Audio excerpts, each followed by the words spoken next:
Foi. Então, boa noite a todos. Hoje, dia 28/4, vamos para mais uma aula de Física 3. As aulas de Física 3, elas acabaram sofrendo bastante, né? Porque caíram 2 feriados na sexta-feira. Então, a gente está um pouco atrasado no nosso cronograma. Nada que não dê para a gente resolver. Por isso que essa é a aula 5. Na outra Física, deixa eu conferir. Mas imagino que a gente esteja na 7ª. A menos que tenha acontecido algo. Estamos na 6, lá na sexta aula, que recém a 5ª. Tudo bem, não tem problema. E hoje, acabei não mudando aqui o subtítulo, ratei, depois eu arrumo. Mas hoje a gente vai começar a estudar a eletricidade extremamente localizada no que a gente quer. E, normalmente, o que a gente quer analisar são circuitos elétricos. Então, hoje a gente começa o nosso estudo acerca de circuitos elétricos. A primeira pergunta é: o que é um circuito elétrico? Super natural da gente perguntar, já que a gente quer estudar circuitos elétricos, mas o que é isso aí? Que bicho é esse? O circuito elétrico, pessoal, ele é algo que é formado basicamente por uma fonte, algo que vai gerar a minha energia, que vai gerar lá a minha diferença de potencial, que a gente já discutiu um pouco sobre. Essa fonte pode ser uma pilhazinha, pode ser a rede elétrica da minha casa, pode ser várias coisas diferentes. O importante é que ele vai gerar a energia do meu sistema. Eu vou ligar essa fonte onde? Em alguma resistência. O interruptor é algo à parte, não precisaríamos ter para configurar um circuito, mas a ideia básica para a gente é que a gente vai precisar de uma fonte de energia e de algo que eu chamo de resistência. Resistência. Por quê? A gente já viu resistência elétrica, lembram disso? Lá na lei de Ohm, a resistência elétrica, ela é a forma com que a energia do sistema, a minha voltagem, vai se comportar com a minha corrente elétrica, que é o movimento dos elétrons. Então, eu coloco energia no meu sistema, vai surgir um movimento ordenadinho dos elétrons, um atrás do outro, e isso vai ser mediado por quem? Pela resistência do meu circuito. Se a resistência for baixa, por exemplo, eu posso ter um movimento grande de elétrons. Imaginem um grande corredor. De um lado, a gente tem uma energia baixa, sei lá, umas pessoas com fome. Do outro lado, a gente tem alguém dando comida de graça, dando lanche de graça. Se o corredor tem umas cadeiras, umas mesas, e ele é fininho, é ruim de andar, ele tem grande resistência. Se eu tenho grande resistência a esse meu movimento, poucas pessoas vão passar. É mais ou menos o que ocorre, mais ou menos, no meu circuito elétrico. Se eu tenho muita resistência, poucas pessoas vão conseguir passar. Quem são essas pessoas? Poucos portadores de carga, pensando no circuito elétrico assim. Beleza? Então, a minha resistência, ela é simplesmente algo que vai usar a minha energia. Por isso que eu boto assim, entre aspas, porque o circuito geral, ele pode ser formado por uma resistência bonitinha, por um resistor, pode ser uma lâmpada que eu quero que funcione. Então, essa lâmpada, de alguma maneira, ela vai usar a energia da minha fonte. Pode ser o que vocês estão olhando agora, a tela do computador, do celular. Tudo isso seriam resistências para o meu circuito. Ok? Como é que fica? Essencialmente, a gente vai fazer essas ligações da seguinte maneira. Eu vou ligar a minha fonte à minha resistência usando essas retinhas, esses fiozinhos. Coloquei de cores diferentes, que só é ilustrativo, mas normalmente vão ser 2 rabiscos mesmo. Esses rabiscos são fios. Então, uma parte da minha lâmpada está recebendo esse fiozinho aqui, que está lá no negativo da bateria. Então, sai um fio do negativo da bateria até a parte de baixo da lâmpada. E o outro fio, ele sai dessa parte aqui do meio, vem e vai lá para o meu positivo. É o que acontece na rede elétrica normal. Se vocês olharem agora a lâmpada que está na peça de vocês, ela está ligada exatamente assim. Uma parte aqui da lâmpada está ligada no polo negativo da rede elétrica da casa de vocês, enquanto a outra parte está ligada no polo positivo da rede elétrica. E o que faz esse interruptor aqui no meio? Esse interruptor ele é algo opcional. Se vocês forem pensar, sei lá, No computador de vocês agora, não tem, penso eu, um interruptor para ligar e desligar a tomada do computador. Aqui eu uso o computador, não tem um interruptor para desligar e ligar essa tomada. Não precisa. O que o interruptor faz essencialmente? Quando o meu fiozinho vermelhinho, ele chega até aqui no interruptor, nesse desenho de interruptor, essa bolinha aqui vermelha, o que está acontecendo? Vai ter um fiozinho que vai conectar direto lá com o outro lado. Então, vai ter um fio que vai passar de um ponto ao outro, ou uma partezinha metálica do fio, qualquer coisa do tipo. Vai ter um conector metálico que vai ligar um no outro. Ok? Isso quando o meu interruptor estiver ligado. Professor, o que acontece quando eu desligo o interruptor? É muito simples. Eu simplesmente chego aqui e corto essa ligação. Deixa eu botar com laranja aqui. Eu chego aqui e corto essa ligação. Cortei o meu fio. E agora? Bom, os meus elétrons que chegarem aqui nesse ponto, os elétrons vão chegar nesse ponto, o que eles vão fazer? Eles vão saltar milagrosamente e aparecer lá do outro lado? Não. Eles vão parar onde eu cortei o fio e não vão conseguir andar. Não chega energia na minha lâmpada, não vai ter elétrons com corrente elétrica, não vou ter nada disso, e a lâmpada não vai ligar. Essa é a ideia de um interruptor. Como é que a gente desenharia isso? Tá? Olhem aqui. Aqui a gente tem uma das ideias de representar uma bateria. Agora, de uma forma mais introdutória, para a gente conseguir associar. Então, eu poderia representar minha bateria, em vez de fazer um desenhozinho assim, como uma coisa assim, uma bolota, menos de um lado, mais do outro. É uma maneira. Não é a mais comum, depois a gente vai ver a mais comum, mas começamos por essa. Qual é a diferença?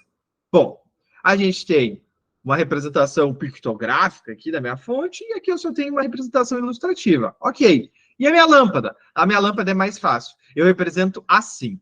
Como é que a gente faz isso daqui? Como vocês devem estar imaginando. Deixa eu pegar um vermelhinho. Vem com um fiozinho e começa a fazer assim, um craqueladinho, para cima, para baixo, para cima, para baixo. Esse para cima, para baixo, para cima, para baixo, essa nuvenzinha é a forma mais comum de eu representar a minha resistência. Resistência, ok? Poderia ser essa lâmpada, poderia ser qualquer outra coisa. É algo que vai consumir a minha energia, certo? Até agora, beleza? Temos a fonte, como está aqui, e temos a minha resistência, a minha lâmpada, como está aqui. E o interruptor? Olhem que curioso. A parte de cima, a gente tem o interruptor de um jeito, e o de baixo a gente tem de outro jeito. A parte de cima, o interruptor está ligado ou está desligado? Em cima. Desligado. Por que ele está desligado? Por que tu acha?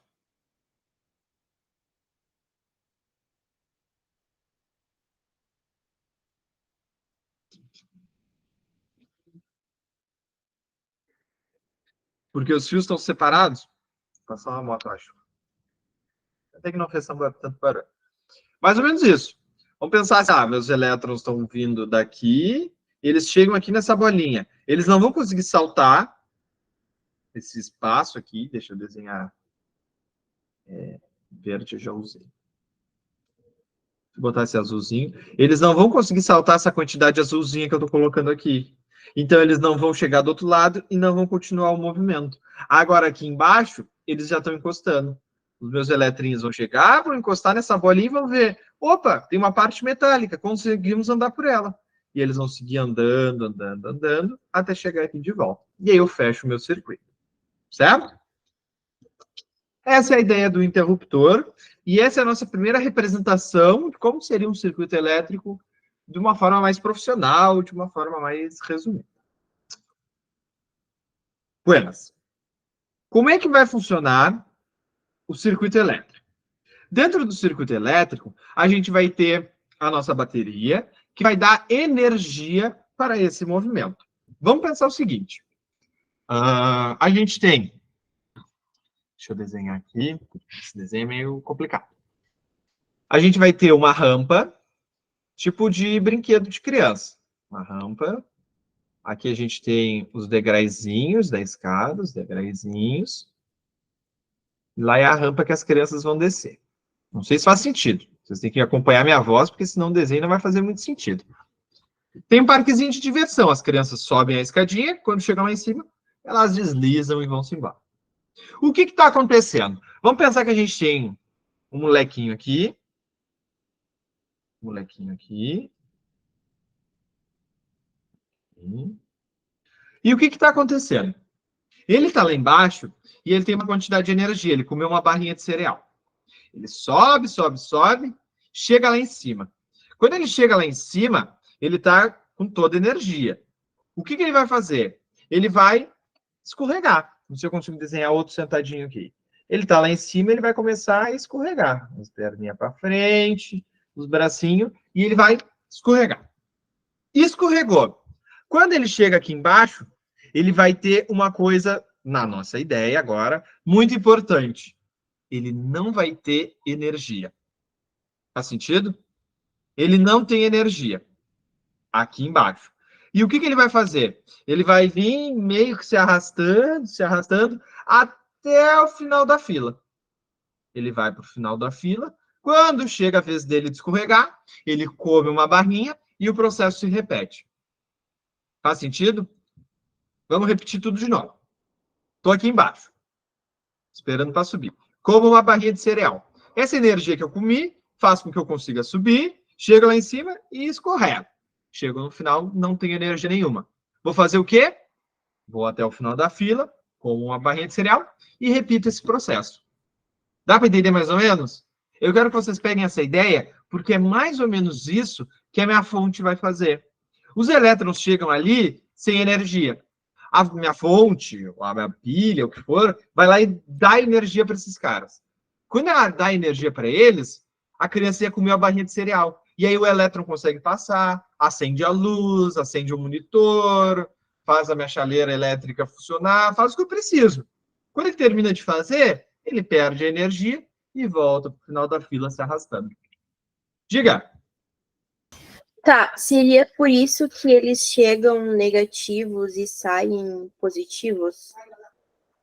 Não, não necessariamente. Não necessariamente. Agora a gente vai entrar nesse ponto.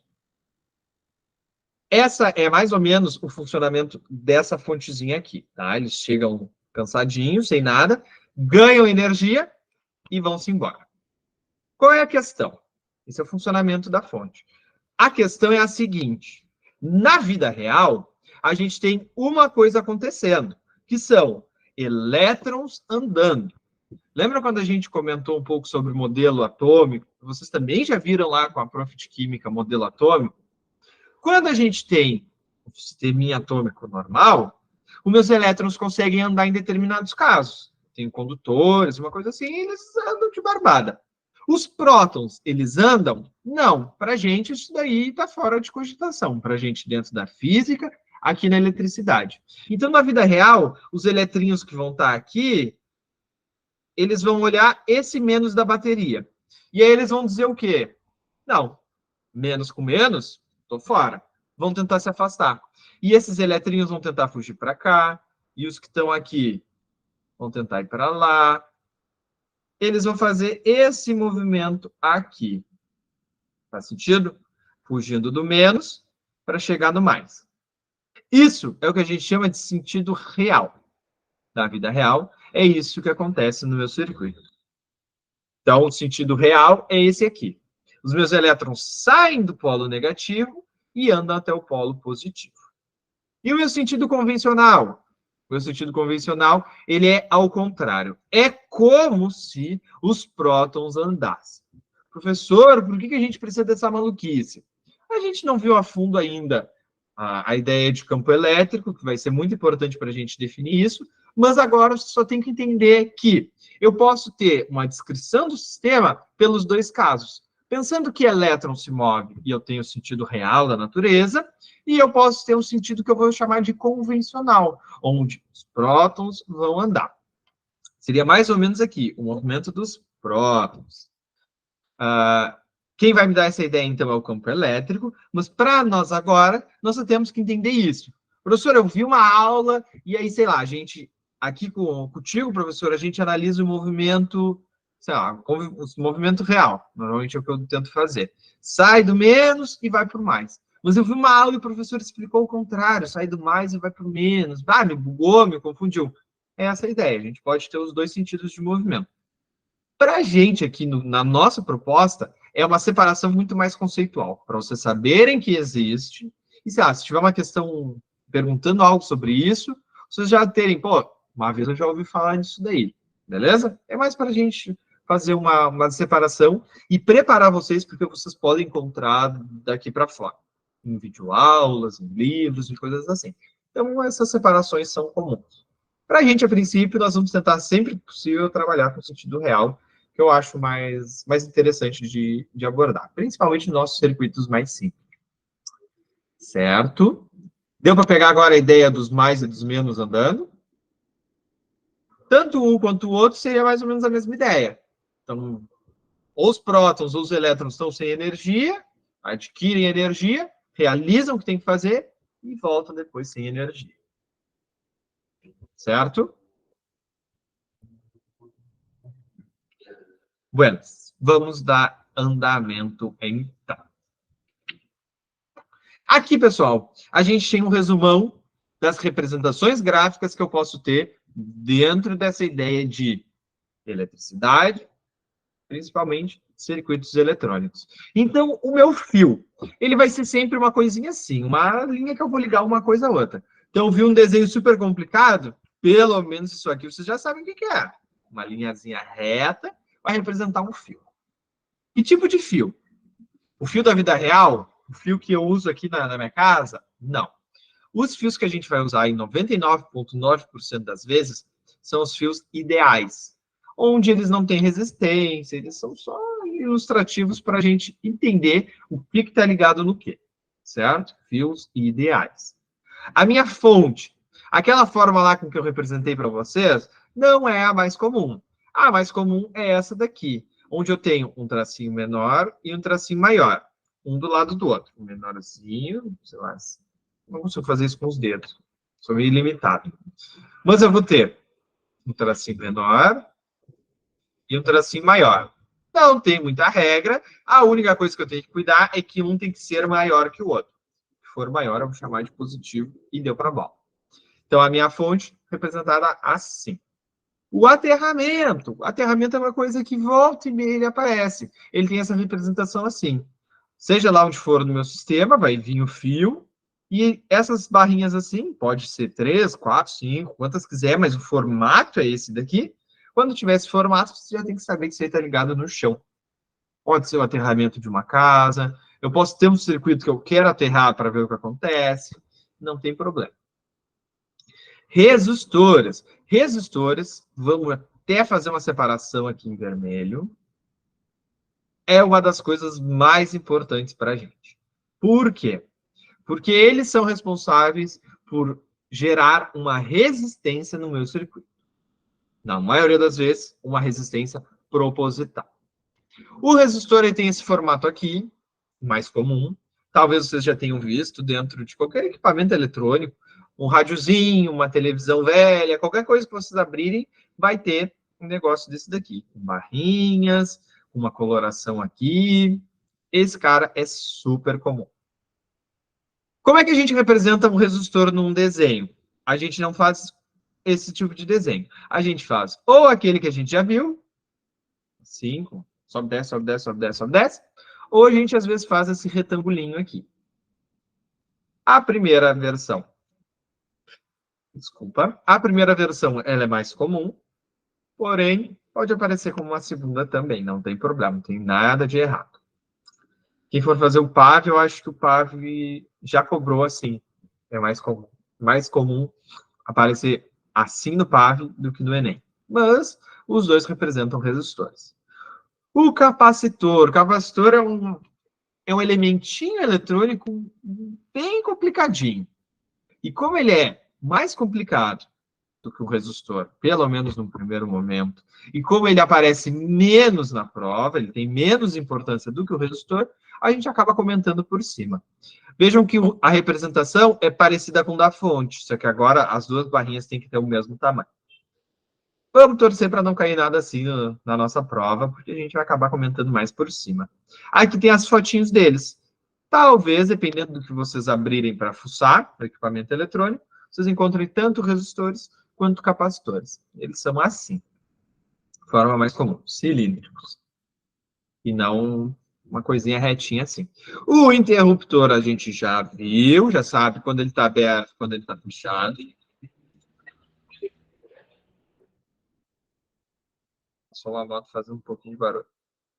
Quando ele está aberto, quando ele está fechado. Amperímetro e voltímetro. Como o nome já diz, vocês podem ter uma ideia sobre o que é. Amperímetro é o que mede ampere, ou seja, mede corrente elétrica. E o voltímetro é o que mede a minha voltagem, mede a minha diferença de potencial. A lâmpada, ela às vezes aparece com esse xizinho aqui. Ela é uma coisa circular, às vezes aparece com X. Se estiver ligada, tem a representaçãozinha na volta. São só coisas para a gente começar a se tornar mais familiar, para a gente já olhar com outros olhos. Mas, além do resistor, a gente é obrigado a conhecer esta fonte e a ideia da fiação, certo? O resto vai depender muito do exercício, tem mais comum, tem outros que não são tanto, mas esses caras aqui sempre vão aparecer. É muito difícil eles não aparecerem. Ok? Vamos continuar então. Aqui a gente tem um exercíciozinho.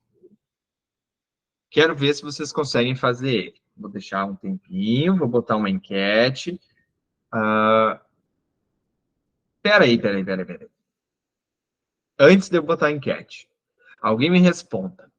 Vocês já viram na matemática proporcionalidade, inversamente proporcional ou não? Diretamente ou inversamente proporcional?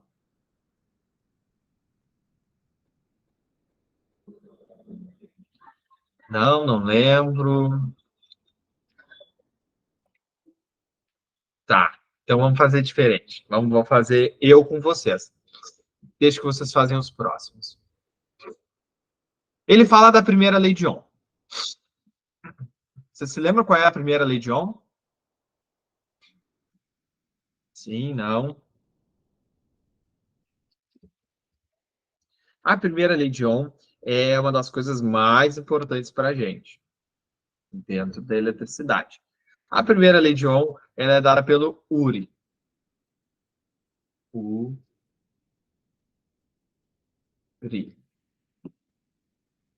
Ok? Primeira lei de Ohm. Isso aqui vocês têm que ter tatuado na testa de vocês para quando vocês olharem no espelho vocês se lembrarem dessa forma. Super importante. Super importante. Ela sozinha pode representar 1, 2 acertos para vocês na prova. Ano passado eu fiz o Enem. Ano passado eu fiz. Tinha uma questão que só tinha que aplicar a lei de Ohm. E aí o enunciado te dava uma confundida, mas se tu aplicasse a lei de Ohm, tu já achava o resultado final. Vamos lá. Primeira lei de Ohm. Vamos tentar responder essa questãozinha. A primeira diz: a resistência elétrica, o R, dos resistores ôhmicos é inversamente proporcional à tensão aplicada sobre eles. Resistência, vamos separar essa palavra, tensão e inversamente proporcional. Pessoal, como é que a gente responde uma coisa assim? Proporcionalidade, ela significa coisas que aumentam junto ou diminuem junto. Inversamente proporcional é uma coisa que aumenta enquanto a outra diminui. Deixa eu ver se eu acho um simulador. Atividade.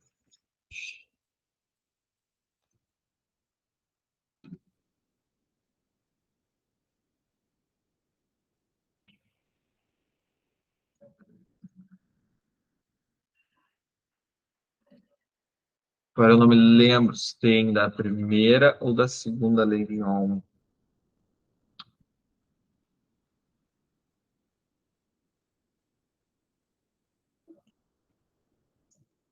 Putz, grila, não vou achar. Mas vamos lá.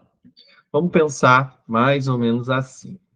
Vou reescrever aqui embaixo, um pouco mais espaçado, para a gente ter onde trabalhar.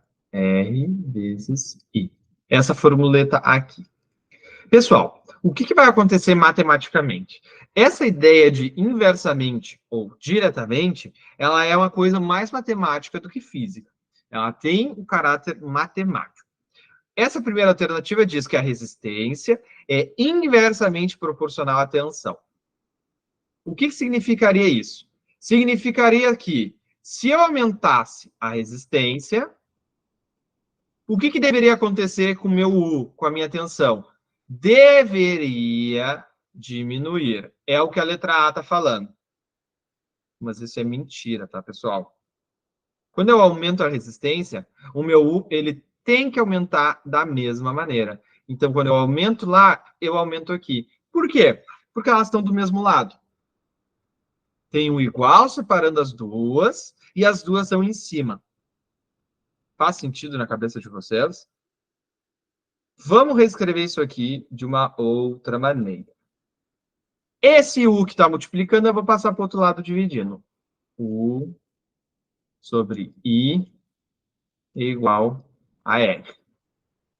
Percebam o seguinte, é a mesma fórmula, mesma coisa, nada de novo, só que eu deixei o R sozinho agora. Olhem só, se eu aumento o R, o U tem que aumentar, porque os dois estão em cima e a igualdade está separando eles. Eles são diretamente proporcionais. Agora, se eu não mexo no U e eu aumento o R e o I vai mexer, o que o I vai fazer? O I vai ter que diminuir, porque aqui um está em cima e o outro está embaixo. Eles são inversamente proporcionais. Faz sentido na cabeça de vocês? Eles têm que estar de lados diferentes da igualdade. Se os dois estão em cima, eles são diretamente proporcionais. Aumenta um, aumenta o outro. Se um está em cada lado da igualdade, um está em cima e o outro está embaixo, eles são inversamente proporcionais. Aumenta um, diminui o outro. Então, a letra A diz o seguinte: a resistência elétrica dos resistores ômicos é inversamente proporcional à tensão. É mentira. Quando eu aumento a resistência, eu aumento a tensão. Faz sentido na cabeça de vocês? Olha só, o que está dizendo aqui? A corrente é a mesma, são as mesmas pessoas passando pelo corredor. Só que eu deixei mais difícil de passar no corredor. Eu aumentei a resistência. Então, eu tenho que aumentar a energia. Eu vou ter que aumentar, sei lá, dar mais lanche do outro lado para fazer com que mais pessoas vão, mesmo que seja mais difícil. Então, quando eu aumento o R, eu tenho que aumentar o U. Ok? O que vocês acham? Muita maluquice. Vamos pensar mais num caso aqui. Mesma fórmula, R vezes I. Vamos dizer que a resistência não muda. A resistência é sempre a mesma. Quando eu aumento a energia, por exemplo, liguei o meu Xbox em 110. Ok, gerou uma corrente. Quando eu aumentar de 110 para 220 e ligar no 220, a corrente elétrica também tem que aumentar. Por quê? Mais energia, mais elétrons tem que passar. Estão entendendo o que eu quero dizer? É a mesma ideia, porque estamos tudo em cima. O U e o R estão em cima? Diretamente. O U e o I estão em cima? Diretamente. Ok? Sexta-feira, essa hora é brabo, né? Então, a primeira diz: a resistência elétrica dos resistores é inversamente proporcional à tensão. Não, elas são diretamente proporcionais. Ora, a resistência elétrica dos resistores ômicos é variável e depende exclusivamente da tensão aplicada. Vocês lembram o que é um resistor ômico? Eu não me lembro necessariamente se a gente discutiu. Mas, porque era um dos slides, mas tem umas aulas que a gente não conseguiu chegar ao final deles. O que é um resistor ômico? Um resistor ômico é um resistor onde, literalmente, a resistência não muda. R, a minha resistência, é constante. Constante. Então, quando ele fala A resistência elétrica dos resistores ômicos é variável? Mentira. Aqui já caiu a questão. Então, um resistor ômico é um resistor que tem sempre a mesma resistência. Por exemplo, peguei esse resistorzinho aqui, 10 ohms. Se eu aplicar 1 volt, ele tem 10 ohms. Se eu aplicar 2 volts, ele tem 10 ohms. Se eu aplicar 1 milhão de volts, ele tem 10 ohms. Ah, professor, mas ele vai queimar, vai explodir. Tudo bem, não tem problema. Mas ele vai ter 10 ohms, porque ele é um resistor ômico. Tem casos em que não é assim. Especialmente as lâmpadas antigas, aquelas que esquentavam muito. Não sei se vocês lembram que a gente andou discutindo bastante sobre elas nas últimas aulas. Quando a gente vai aumentando, botando mais e mais energia, ela vai esquentando, vai acontecendo um monte de processo ali, e a resistência lá não é constante. Mas um resistor ômico é, e essa alternativa estaria errada. Vamos lá. A passagem de corrente elétrica por um condutor é capaz de dissipar energia na forma de calor. Vocês lembram alguma coisa sobre isso? Efeito Joule.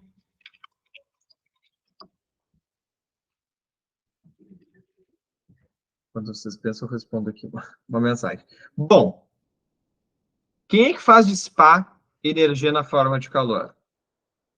É o efeito Joule. Vocês lembram que a gente chegou a conversar sobre isso? Então, é o efeito Joule o responsável por fazer essa dissipação de energia. O efeito Joule não necessariamente ele vai ocorrer de forma relevante sempre. Então, algumas vezes eu posso ter um efeito Joule expressivo, que gasta muita energia, que nem no caso das lâmpadas. Às vezes eu posso ter um efeito Joule que não é tão grande, que eu posso até, quem sabe, desprezar ele. Então, é o efeito Joule responsável por essa perda de energia. Mas vamos continuar, vamos seguir, ver se tem alguma coisa que se enquadre mais ou que seja mais específica para o que a gente está fazendo. Simbora. D. Resistência elétrica é uma grandeza escalar medida em ohms. O que vocês acham? Essas palavras aí são complicadas, hein? Principalmente para quem não fez Física 1. A grandeza física, resistência elétrica, ela é medida em ohms, ou ômega. E o que significa ela ser escalar? Vamos aproveitar esse momento para fazer essa discussão. Vocês já ouviram falar em vetores? Sim, não. Talvez. Vetores. Não. Ok, não tem problema.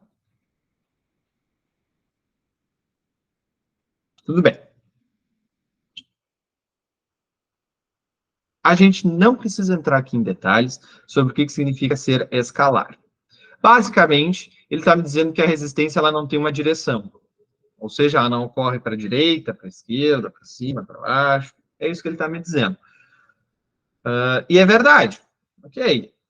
Mas não é a primeira lei de Ohm que estabelece isso. A primeira lei de Ohm ela dá a relação entre U, R e I. Ela não me fala exatamente se é uma grandeza escalar, se é uma grandeza vetorial. Então, talvez não seja a que melhor encaixe.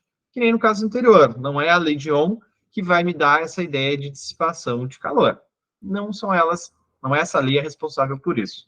Vamos para E. A resistência elétrica de um resistor ômico é constante. Pô, show, é o que a gente estava vendo. E é dada pela razão da tensão aplicada pela corrente elétrica que o atravessa. Vejam se não é aquela formuletinha que a gente tem separada ali. Vou botar ela aqui de novo, essa daqui. Resistência elétrica é U sobre I. U sobre I. Olha o que o exercício diz. A resistência elétrica de um resistor ômico, é razão, tá aqui, é constante. Beleza. E é dada pela razão da tensão, U, pela corrente elétrica, I. Então, essa daqui meio que consegue representar tudo que a lei de Ohm diz. Ah, professor, mas a outra até pode me dar ideia. Tudo bem, pode ter coisas aqui. Mas a que melhor descreve o que estabelece a lei de Ohm é a letra E. A letra E é meio que exatamente o que tem na lei de Ohm. Ok? Simbora. Essa daqui, isso aqui a gente já viu. Uma questão um pouquinho difícil, penso eu, mas que a gente consegue resolver. Olha o que que diz.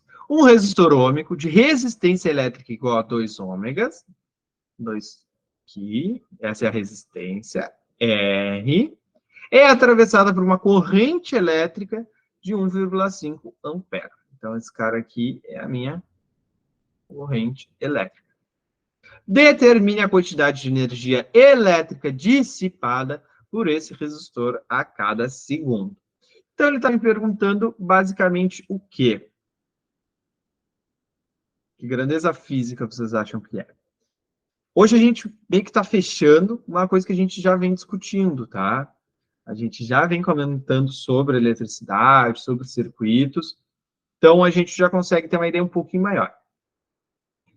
Ele está me pedindo potência dissipada, tá? Quanto de potência eu vou ter associado a esse resistor? Potência, ele tem outra formuleta, o π. Potência igual a corrente vezes tensão. Qual é o problema? Potência, vamos trocar de cor. Potência, aqui. A gente tem? Não, mas é quem eu quero descobrir. Pô, show. Corrente elétrica, temos? Temos, tá ali, 1,5. Show de bola. E o U, atenção, a gente tem? Não temos. A gente tem a resistência. E agora, o que que a gente faz? A gente tem duas opções, basicamente. A primeira opção é olhar a primeira lei de Ohm, URI, U igual a R vezes I, URI, e descobrir quem é o U. Por quê? A resistência e a corrente eu tenho. Concordam comigo? Olha só. O U eu não sei, mas se eu descobrir, eu enfio ele aqui embaixo, enfio ele aqui. O R eu sei, que é 2, e o I, a corrente elétrica, eu sei que é 1,5. Então vamos fazer essa continha aqui. Não sei o U, mas sei esse e sei esse também. Vamos lá. Eita, aí. Aqui. U, não sei. É igual a R. Quanto vale o R? 2 vezes a corrente. Quanto vale? 1,5. 2 vezes 1,5. 2 vezes 1,5 dá quanto?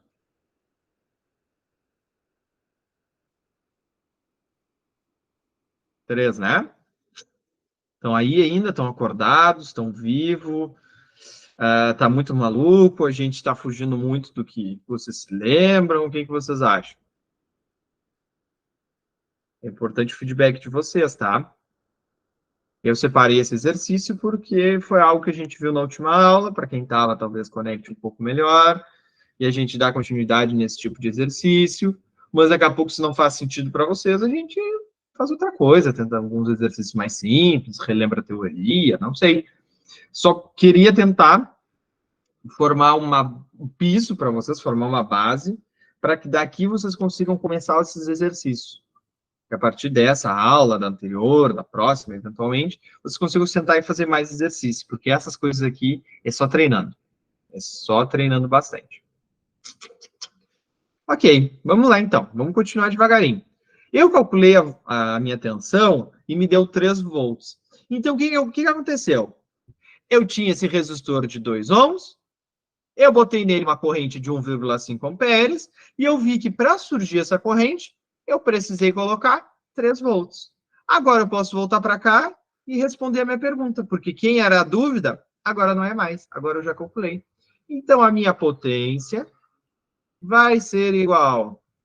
E tá ali, 1,5 vezes o quê? O meu U, que eu acabei de calcular, 3. A potência, então, vai ser 1,5 vezes 3.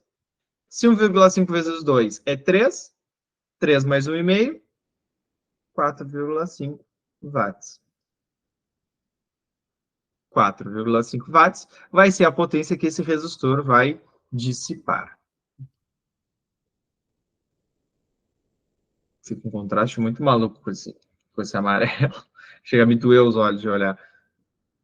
4,5 watts. Estão entendendo o que está acontecendo? Então vamos lá. Eu tenho um resistor que eu sei, 2 ohms. O que eu fiz? Liguei ele em 2 pilhas, cada uma de 1,5 volts. Liguei nas minhas pilhas, toma, 3 volts nele. Quando ele recebeu 3 volts, surgiu uma corrente elétrica de 1,5 amperes. E isso significa o quê? Significa que, dada essa configuraçãozinha, eu vou ter uma potência no meu resistor de 4,5 watts. Consigo, inclusive, se eu quiser, por exemplo, calcular, sei lá, quanto gastaria esse resistor, que nem a gente já fez nas últimas aulas. Então, seria mais ou menos assim. Um resistorzinho de 2 ohms ligados numa fonte de quanto? De 3 volts, 2 ohms, 3 volts, e eu vejo que nesse sistema vai surgir uma corrente, eu vou mudar de cor, de 1,5 amperes. Dependendo do sentido, né, o sentido que eu estiver adotando, vai surgir uma corrente de 1,5 amperes. Para esse caso, por exemplo, se vocês analisarem, não faria muita diferença se está saindo elétrons no sentido real, se está saindo prótons no sentido convencional. Isso é só para uma análise mais aprofundada, que para a gente pouco vai importar agora, ok? E esse resistor, com essa configuraçãozinha, tem essa potência aqui, certo? Vamos fazer mais um. Aqui eu fiz de outra maneira. O que eu fiz ali? Onde tinha o U, em vez de calcular separado, eu enfiei aqui dentro. Olha só. Deixa eu fazer aqui. Potência igual I vezes U. Quem é o U? O U é a primeira lei de Ohm. URI. Então, eu pego esse URI e coloco no lugar do U. Como é que vai ficar? Deixa eu continuar aqui embaixo. Como é que vai ficar? Potência igual. O I eu não mexo, o I fica igual. E quem é o U? O U é R vezes I. Então, no lugar do U, eu coloco R vezes I. Certo? Bom, agora eu posso fazer o seguinte. Botar o R para frente, R. Quanto é I vezes I? Não sei, mas eu sei que vai ser I ao quadrado. E essa formuletinha aqui. Professor, que diferença faz? Nenhuma. Vocês vão chegar no mesmo resultado. Qual que tu me recomenda? Eu vou sempre recomendar para vocês o que faz mais sentido. O que faz mais sentido matematicamente. Por quê? A minha ideia é que vocês se livrem cada vez mais das dificuldades matemáticas. Para isso, vocês têm que fazer o que é confortável para cada um. Se é para ti que está me ouvindo agora, é mais confortável fazer assim, enfiando o URI aqui e depois calculando, não tem problema, tá tudo certo. Se a criatura achar mais fácil calcular separado, primeira lei de Ohm, descobrir o U e levar no pio, não tem nada de errado também, as duas estão certas. Vocês têm que saber só o que é melhor para vocês, o que faz mais sentido, onde vocês têm menos chance de se perder, certo? Bom, essa daqui já é do Enem. Vocês já olhem que ela já é um pouquinho mais trabalhosa, mas também é a mesma ideia de circuito, de lei de Ohm. Vamos dar uma olhada. Enem, 2016. O choque elétrico é uma sensação provocada pela passagem de corrente elétrica pelo corpo. Concordo. As consequências de um choque vão desde um simples susto até a morte. A gente já chegou a olhar essa tabelinha nas outras aulas, não sei se você se lembra. Os efeitos que cada valor de corrente gera no corpo humano. A circulação das cargas elétricas depende da resistência do material. Sim, com certeza. Se eu coloco meu dedo no 220 volts e eu estou seco, a eletricidade vai passar de uma forma da minha mão até o meu pé e ir para o chão. Se eu coloco, por exemplo, uma chave teste, não sei se vocês já viram o que é, eu coloco a chave teste, eu fecho o circuito, só que não tem energia suficiente para me dar um choque. Porém, é a mesma coisa, eu estou tocando no mesmo 220, está tudo funcionando da mesma maneira. Então, vai depender da resistência desse material. A resistência da chave teste é muito grande, faz com que eu não tome nenhum choque. A resistência do meu corpo pode ser grande ou não. Depende. Olha como é que segue. Para o corpo humano, essa resistência varia de 1000 ohms, ou seja, a gente pode ser considerado um resistor de 1000 ohms. Quando a pele está molhada, se a gente saiu do banho, a gente é um resistor de 1000 ohms. Ou 100.000 ohms quando a pele está seca. Valor bem grande aqui. Dá um ponto aqui para a gente ver melhor. 100.000 ohms quando a pele está seca. Viram a diferença, né? Se a pele está seca, ela vai oferecer uma resistência muito maior aos elétrons. Se a pele está molhada, não. Os elétrons vão bem mais fácil passar por nós e, obviamente, vai gerar muito mais dano. Se mais elétrons, mais e mais elétrons passam, vão gerar mais danos no nosso corpo. Vamos embora. Uma pessoa descalça, lavando sua casa com água, molhou os pés e acidentalmente pisou em fio desencapado, sofrendo uma descarga elétrica de 120 volts. Talvez seja talvez seja a tensão na residência de algum de vocês. Então, a pessoa sofreu 120 volts. Se ela estava de pé descalço molhada, a resistência é essa daqui. Vocês concordam comigo? 1000 ohms. Ela está molhada, a resistência é pequenininha. Aí o Enem pergunta, qual a intensidade máxima de corrente elétrica que passou pelo corpo da pessoa? Então, a gente vai calcular com uma resistência de 1000 ohms e uma voltagem de 120 volts. Quem que a gente vai usar para calcular? Quem? Eu vou deixar um tempinho para ver se vocês descobrem. Esse daqui a gente consegue fazer. Enquanto isso, eu vou criar aqui uma enquete. Isso aí, esse mesmo que a gente vai ter que usar. Mas e aí, qual que vai ser a opção? 3. Respostas vão aparecer sem identificação, sim. Para vocês ficarem tranquilos. Anônimos, podem responder à vontade. Tentem calcular e me respondam. Qual seria a corrente elétrica em cada caso? Para quem não consegue, não tem tempo de fazer isso depois, vamos tentar usar esses momentos para isso.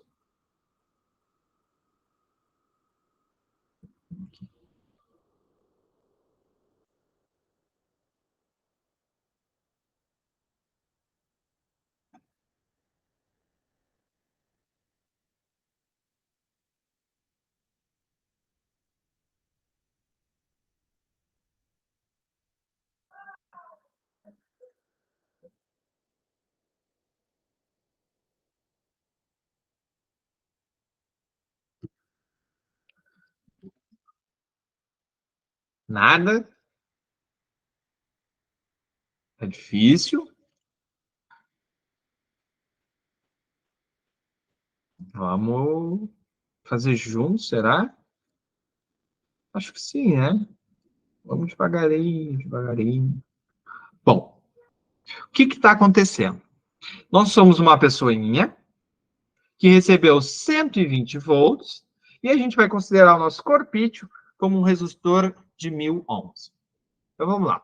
U igual R vezes I. URI, certo? Quem que a gente conhece? O U, conhecemos? Está aqui. Vale 120. Beleza. Igual. O R vale quanto? Está ali. 1000. Milão. Vezes I, não sei.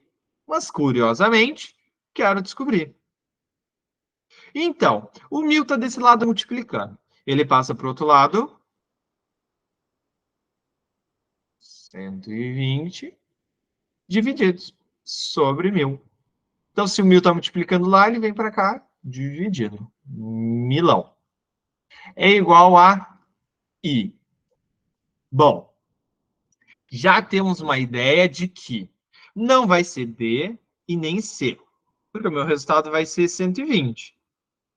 120 alguma coisa. 0, 120, 1.200, alguma coisa relacionada a 120. Daqui para frente, matemática. Vamos fazer o seguinte, eu vou inverter a ordem, para ninguém com toque se sentir prejudicado que nem eu gosto de ver assim, com a letrinha, com a incógnita na esquerda, sobre Milão, 120 sobre Milão. Ok. Pessoal, vou fazer o seguinte, 1.000, 120 eu não vou mexer. 1.000 é igual a 10 vezes 10 vezes 10. Concordam comigo? 10 vezes 10 é 100. 100 vezes 10, 1.000. Certo? Então, 10 vezes 10 vezes 10, eu posso escrever assim. 120 é igual a 10 ao cubo. 10 vezes 10 vezes 10. Estão acompanhando? Essas três coisas que eu desenhei aqui são iguais. São essencialmente a mesma coisa. Eu estou falando a mesma coisa nas três frações, na primeira, na segunda e na terceira. Por que que eu fiz isso? Porque eu quero pegar esse 10 na 3 e eu quero passar ele para cima. Como é que eu vou passar ele para cima? Vocês já viram propriedades de potência? Eu realmente não sei como funcionam as aulas de matemática de vocês. Vocês viram propriedades de potência?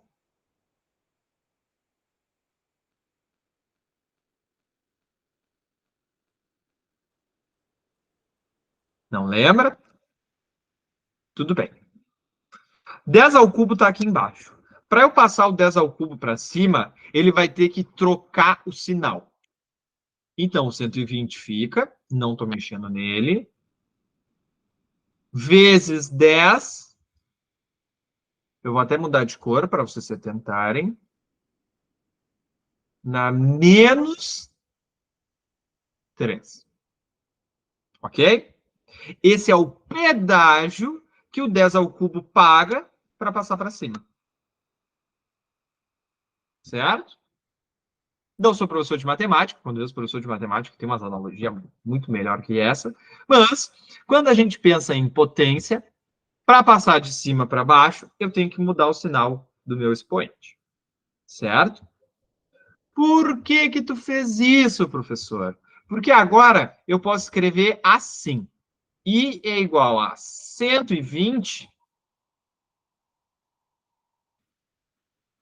miliampere. Por quê? O que é isso? Tá maluco já essa hora. Bom, 10 na menos 3 é exatamente a definição de M, de milho. Por quê?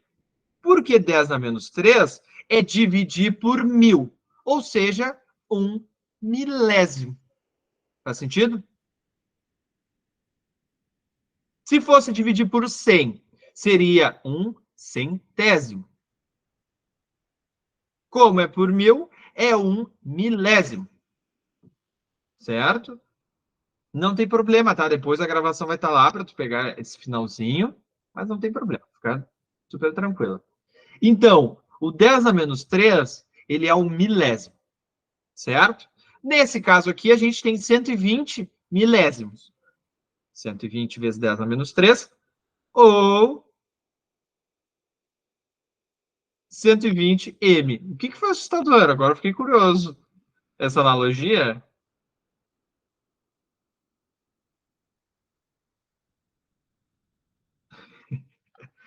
Mas funciona, né? É literalmente isso. Então, o Mzinho, o milésimo, é em relação a 1.000. Então, minha resposta é 120 miliamperes. 120 milésimos de 1 ampere. Certo? Beleza? É comum cair coisas assim com essas letrinhas? Eita, sim. Isso aqui a gente chama de prefixo. O prefixo, ele representa justa e literalmente um número. 10 na menos 3, na menos 2, o que for. Pode ser número grande? Pode. O quilo é um exemplo. O quilômetro, 1.000 metros. O quilograma, 1.000 gramas. Então, essas letrinhas antes da unidade, elas vão sempre representar um número que é muito grande ou muito pequeno. Nesse caso, seria muito pequeno, né? Milésimo seria bem pequeno. Como é 120, não ia dar grandes coisas, não ia ser muito pequeno, mas o 10 a menos 3 indica uma coisa pequena. Então, seria a letra B. 10, 120 milésimos. Nada de 10. Letra B. Aqui. Esse aqui acabou ficando sem a resolução, mas acho que eu vou deixar assim essa daqui para vocês. Não gosto muito, porque talvez não faça muito sentido, mas é melhor que nada. Buenas. Vamos continuar, então, para a gente dar uma olhada mais aprofundada no estudo da resistência. Aqui, a gente tem aquele mesmo desenho que a gente já viu. Eu tenho... Pô, essas setinhas ficaram ruins, ficaram estranhas. Tudo bem, não tem problema. Eu tenho uma bateria de 9 volts. Aqui eu tenho um LED, um LEDzinho vermelho. Se eu estou chamando esse LED de resistência, vai surgir uma pequena questão que eu tenho que analisar.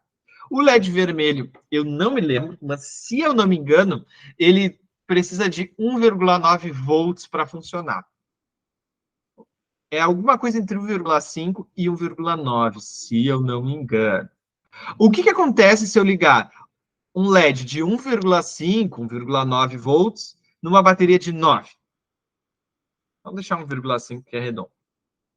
O que acontece se eu ligar um cara que precisa de 1,5 num que precisa de 9?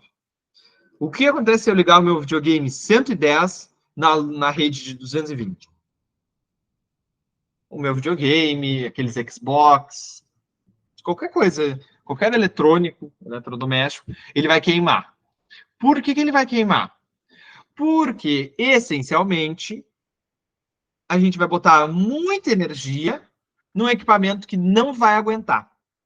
E como é que a gente resolve esse problema? A gente resolve, vocês concordam? Afinal, sei lá, se vocês olharem na volta de vocês, eu acho difícil não ter nenhum LED.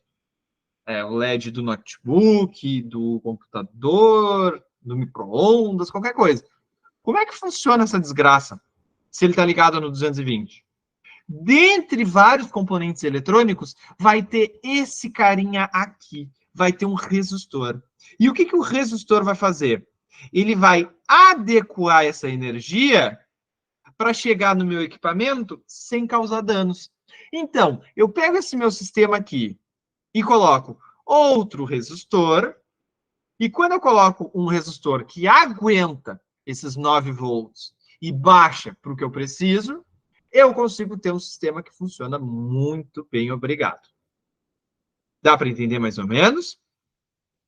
Para não botar 9 volts na cara do meu LEDzinho que vai queimar, eu coloco um resistor antes para fazer uma barreira e fazer com que chegue só 1,5 volt. Faz sentido?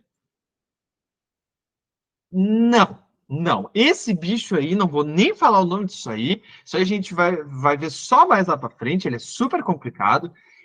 O transformador ele envolve eletricidade, magnetismo. Ele é um pouco diferente, tá? E ele funciona muito de longe, um comportamento que pode ser pensado assim, tá? Mas bem de longe, bem de longe. Mas a gente pode associar, porque ele acaba fazendo essa transformação de voltagem. Mas aqui é uma coisa bem mais pontual dentro do meu sistema, tá? Certo? Coisas que a gente tem que pensar. Coloquei meu resistor para diminuir a minha tensão e fazer com que o meu circuito não queime. Ok, não tem problema. Vai passar corrente ali. Então, vai ter um gasto associado a esse resistor também. Vai funcionar? Vai funcionar, não tem problema. Mas eu tenho que pensar sempre no meu resistor. Qual é o meu problema? Pensem que até agora não teve problema. O problema é o seguinte: vocês estão fazendo um trabalho para a escola lá, a menos que vocês trabalhem com isso. Vocês estão fazendo um trabalho para a escola e a professora de vocês pediu assim: você tem que me fazer uma maquete do teu quarto, onde todas as lâmpadas do teu quarto, se só tiver uma, tudo bem, é um LED. Ele tem que ter um resistor que está bem calculado para a fonte que tu vai usar. E aí vocês vão lá e fazem um monte de continha, Ah, eu vou usar uma bateria de 9 volts e vou ligar um LED de 1,5 volt. Ok. Mas se eu ligar, vai queimar. Então, eu vou botar um resistor de tanto. Vou chutar um valor, sei lá, 20 ohms. 20 ohms, imaginariamente, daria nesse caso. Pô, legal. Vou lá na loja, chego assim. Oi, moço, quero comprar um resistor de 20 ohms. E aí a pessoa te olha e diz, acabou, não tem. Beleza. Só tem mais uma loja na cidade. Tu vai na outra loja e fala assim, moça, pelo amor de Deus, eu preciso de um resistor de 20 ohms, senão eu vou rodar. Não vou conseguir fazer minha maquete. E a pessoa te olha e diz, não tem de 20 ohms. O que vocês fazem? Além de sentar e chorar. Tem coisa que a gente pode fazer, tá? E seria o seguinte, em vez de usar um resistor, eu posso usar mais de um, que no total vai se comportar como se tivesse aquele de 20 que eu preciso. Faz sentido? 20 é um valor super normal, pode acontecer, mas sei lá, vocês precisam de exatamente 872,5. Vocês não vão achar um resistor de 872,5. Vocês vão ter que mexer com vários para achar esse valor. Então, sei lá, precisava de um de 20, não achei. O cara que trabalhava lá na loja sugeriu, leva esse de 15 e esse de 5. Liga de tal jeito que vai funcionar. Vocês ligam de tal jeito e ele funciona. Faz sentido isso? A gente chama isso de associação de resistores. Que é quando uma associação é tipo uma agremiação, uma junção de pessoas. Uma associação de resistores é um ajuntamento de resistores. A gente pode juntar esses caras de duas formas. Assim, em série ou em paralelo. Qual é a ideia? Um assassino em série é um assassino que mata uma pessoa e depois mata outra e depois mata outra. Certo?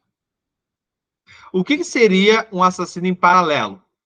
Nessa analogia maluca. Seria uma pessoa que, sei lá, mata mais de uma pessoa ao mesmo tempo.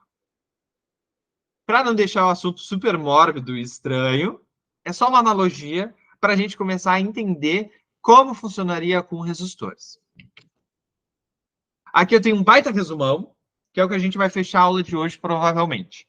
Vamos olhar primeiro para os dois desenhos centrais. O desenho da esquerda e o desenho da direita.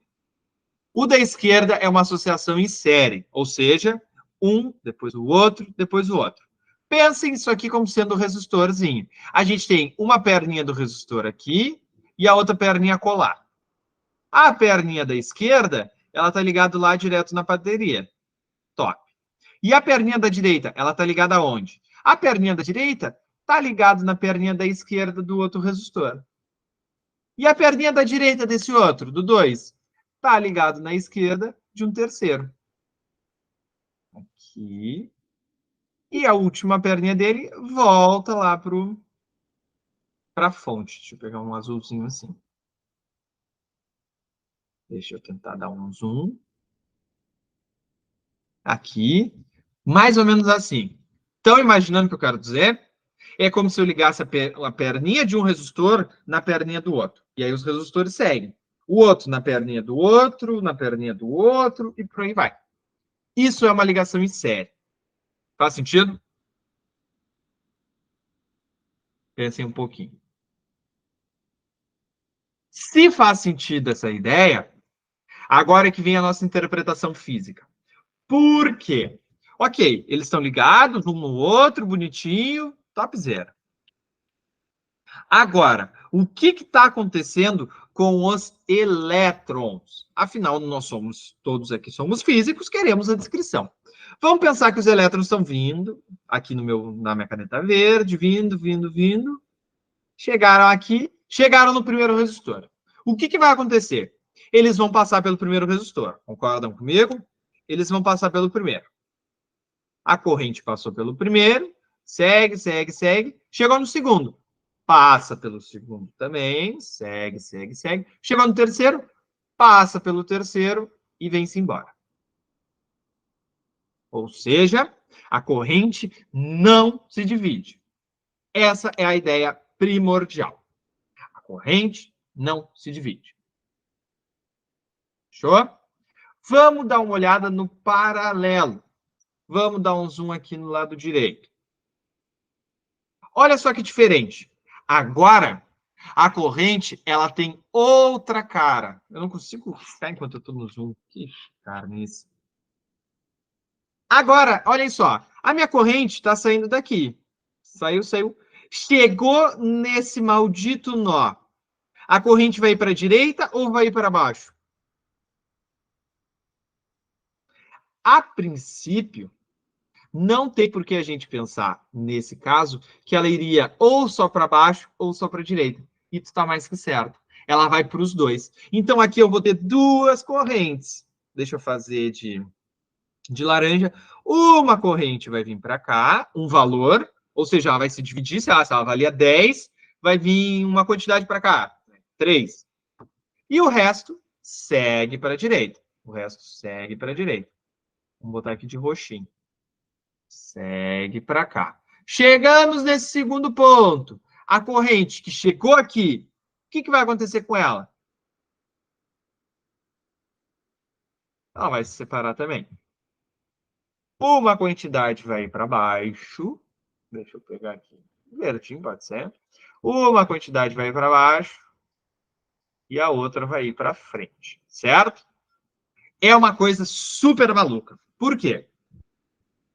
É como se o sistema ele entendesse o que está acontecendo e ele entendesse o quanto de corrente ele tem que mandar para cada um desses lugares. Ah, manda mais num ou mais no outro, professor? Depende. Essa análise é super difícil, mas a gente vai fazer nas próximas aulas. Por enquanto, a gente só sabe que elas vão se separar. Deixa eu botar de outra cor aqui. Não era para ter colocado verde. Vamos colocar nesse azul fraquinho. Azul fraquinho. E aí? Bom, quando chegar aqui, o azul fraquinho e o verde vão se juntar. E já em seguida, eles vão entrar em contato com o meu laranjinha. E chegando aqui e voltando, eu vou ter de volta o pedaço laranja, o pedaço azul e o pedaço verde ao mesmo tempo. Estão entendendo o que eu quero dizer agora com se divide? Acho que agora dá para a gente imaginar um pouco melhor, né? No primeiro caso, fica evidente que ele não se divide, porque os elétrons eles não têm para onde ir. Eles chegam no primeiro resistor, eles têm que passar o primeiro resistor.